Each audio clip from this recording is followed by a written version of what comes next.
সাতক্ষীরায় ঘূর্ণিঝড় রিমালের প্রভাব শেষ হয়েছে, তবে সব এলাকায় বিদ্যুৎ আসেনি। সর্বশেষ পরিস্থিতি জানিয়েছেন প্রতিনিধি এম কামরুজ্জামান। আইলা সিডর থেকে শুরু করে সাতক্ষীরা উপকূলবর্তী অঞ্চলে যতগুলো বড় বড় দুর্যোগ এসেছে, ঘূর্ণিঝড় রিমাল সবচেয়ে দীর্ঘস্থায়ী একটি প্রভাব বিস্তার করেছে। প্রায় ৪৫ ঘন্টা ব্যাপী থেমে থেমে দমকা হয় এবং ভারী এবং কখনো গুড়ি গুড়ি বৃষ্টিপাতের সূত্রপাত হয়েছে বা প্রভাবটা বিস্তার করেছে। কিছুক্ষণ আগে আমি জেলা প্রশাসনের সাথে কথা বলেছি, তারা যে ক্ষতির পরিমাণ নির্ধারণ করেছে সেটি ১,৪৬৮টি বাড়িঘর বিধ্বস্ত হয়েছে, ক্ষতিগ্রস্ত হয়েছে। এছাড়া আমের মৌসুম এটি চলছে, আমের ব্যাপক ক্ষতি হয়েছে, আম পড়ে নষ্ট হয়েছে, কয়েক কোটি টাকার আম নষ্ট হয়েছে।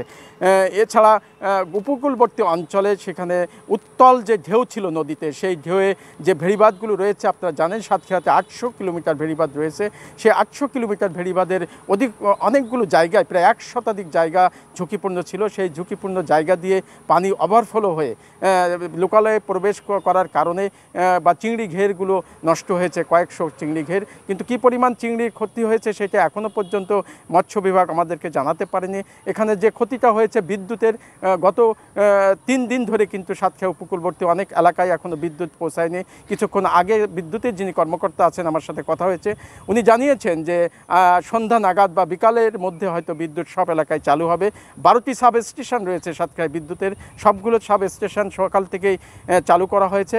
এক কথায় যদি আমি বলি যে ঘূর্ণিঝড় রিমালের যে প্রভাবটি সেটি কিন্তু এখন আর নাই। সকাল থেকেই সেই প্রভাব কাটিয়ে এখন মানুষ স্বাভাবিকভাবে চলাচল করছে, স্বাভাবিক জীবনে মানুষ চলে এসছে।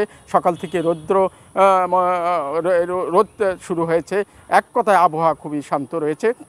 এই ছিল ঘূর্ণিঝড় রিমালের সর্বশেষ পরিস্থিতি। M Kamruzzaman, ATN news, Satkhira.